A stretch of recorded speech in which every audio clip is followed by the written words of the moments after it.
special effects or cars being blown up or, penis enlargers being delivered. They want to see professional wrestling and the colorful and entertaining personalities that populate that world in conflict. It's a very simple formula, very hard to actually pull off in very easy in theory, but difficult in practice. But when it comes down to it, it's all wrestling. I want to see these guys fight and who's going to win. And the other area I was going to ask you about with OVW, there was talk of an incident that happened with you and someone backstage, and the incident with you, I believe, striking somebody that they didn't do. And I was curious to get your take on that whole situation because I've read so much about the other side. I never read anything of your take. I'd love to tell you this. I'd love to tell you this. And as a matter of fact, I'm glad that there's 30 people listening so I don't have to tell this story twice.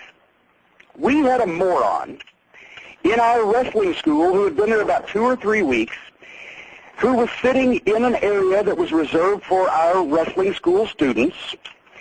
And the boogeyman, who you may have seen on television, was in the process of scaring the bejesus out of everybody in sight. And he had cleared the ring out, and people were running and screaming in fear, and, I mean, they were throwing babies in the air, and, my God, it was a scene of mass panic. And this one guy thought he was tough and decided that he was not going to let the boogeyman pass. He was not going to get up. He was not going to run. He was going to laugh in the boogeyman's face and dare him to do something about it. I took exception to that because it was on television. So when calling this moron into the locker room to ask him why he didn't run from the boogeyman, he proceeded to tell me that nobody told him anything about it and he didn't know why that there was a big deal. I responded by telling him that I didn't tell him that I was going to slap the piss out of him, and then I slapped the piss out of him. And I told him that if he thinks that he can whip somebody, then he ought to go out and fight me because he's got a real good chance of whipping me. But the big, angry boogeyman that was standing 1 foot behind me, breathing down my neck, was probably going to break him in half. So if he thought he was so tough and he wanted to fight everybody, he could fight me, but he didn't. And therein lay the tale.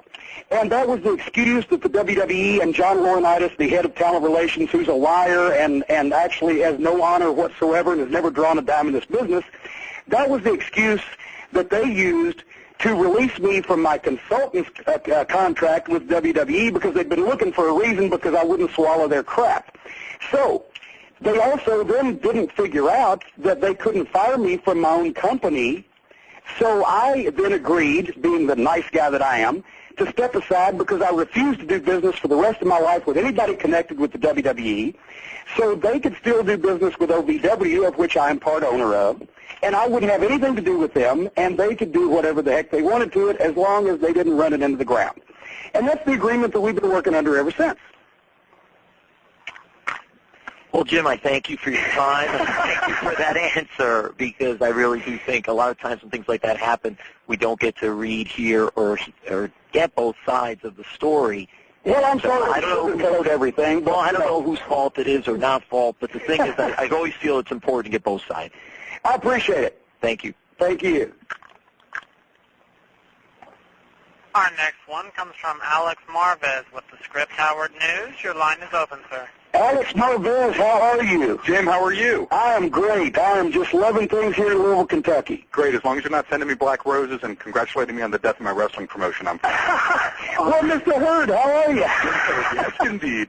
Hey, you know, it's interesting. Obviously, we go back a long way, but there's a whole generation of fans out there who don't know who you are, to be quite honest with you, or have only seen you on tape. Or I try to keep it that way. Is that a little bit of a challenge for you now, becoming a TV character again? Is trying to win over a new brand of fans and trying to basically recreate yourself as a new character?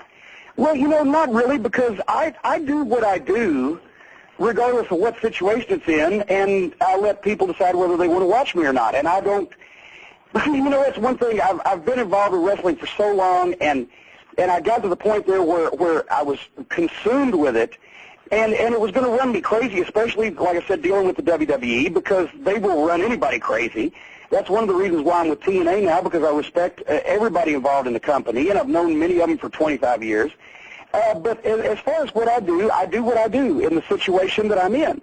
And I don't expect to become The Rock or Stone Cold Steve Austin. I'm, at this stage of my career, not looking to be a superstar. I'm not looking to be a person who sells tickets, per se, or sells pay-per-views.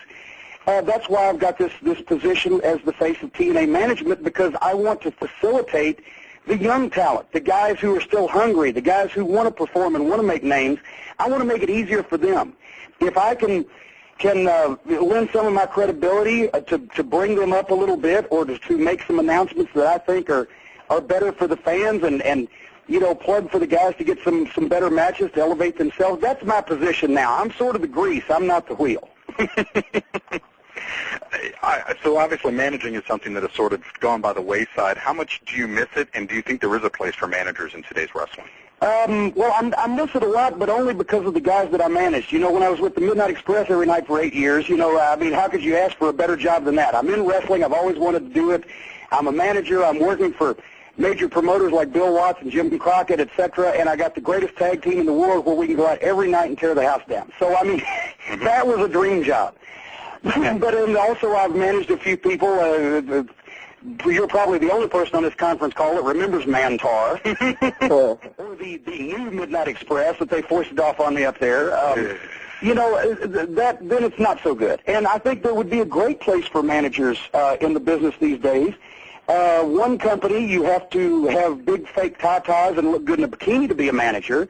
But, for example, James Mitchell in TNA right now, there's still a place for managers in wrestling. It's just that not a lot of them are featured, but it's a cycle, and it goes up and down, and I think that the right person comes along at the right time in the right spot, and boom. But as far as managing, my knees and my general overall demeanor and my age and my lack of wanting to work a full-time schedule pretty well, that relegates me to the Midnight Express reunion tours where I have a great time and get to visit the fans, but don't consider it a full-time job. Gotcha. What OVW wrestler are you the most proud of developing, and what OVW performer do you think that you thought was going to make it and was a sure thing, ended up not making it? Well, I'll tell you, I got two right off the top of my head, and it's kind of like picking your favorite children. I don't want to leave anybody out. We've trained so many guys here.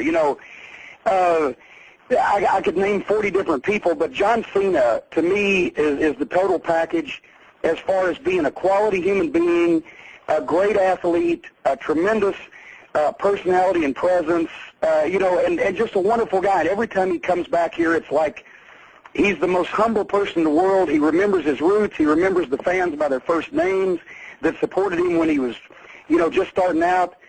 He's a great example of a success story, and I hope he makes $1 billion. And the guy who should be a superstar and isn't, the blueprint, Matt Morgan. Mm-hmm. You got a 7-foot guy, 320 pounds, still in his 20s. He can drop kick and leapfrog. He's injury-free for the most part. No bad habits to speak of, and a tremendous promo and television presence. So what do they do with him up there? They make him a stuttering buffoon. And he's gone in 6 months. And now he's in Japan doing well, making money. But it's a shame that a guy of that magnitude can't find a spot here in this country, which, of course, that's an Iggy to the TNA management that I'll be speaking to regularly. Mm-hmm. But, don't be surprised if you see a big 7-foot son of a gun come along. It's going to sweep the place out. But that's, that's just an example of, once again, you got to be in the right place at the right time. But I see no downside to a guy like Matt Morgan, otherwise in the way he's been treated on television in this country in the times that he's been seen. Would the Heartthrobs fall into that category also? The what a tremendous, they were a great tag team. It was a wonderful, they had great personalities. It was just a tremendous persona that they had. And I would be the first one to say that their wrestling was, quite frankly, not ready for the major leagues yet, but they were talented and they were getting it, and they were plucked from the garden too soon because they were instantly over here in OVW, and the fans were going crazy for them. They were my most popular wrestlers, and so the folks up there saw that and turned around and pulled them up too soon against our advice and took away everything that made them special and told them not to do it, and as a result, they failed. It was doomed to failure to begin with, and then they were banished. And that's what's happened with a lot of young talent that didn't get the right chance, didn't get the proper grooming, didn't get the chance to stay in developmental until they learned their craft, and they burnt through. Any jackass can kick a barn down, but it takes a good carpenter to build one. And nobody has patience. So there's a lot of talent out there, and people say there's no talent in wrestling these days. There's a lot of talent out there.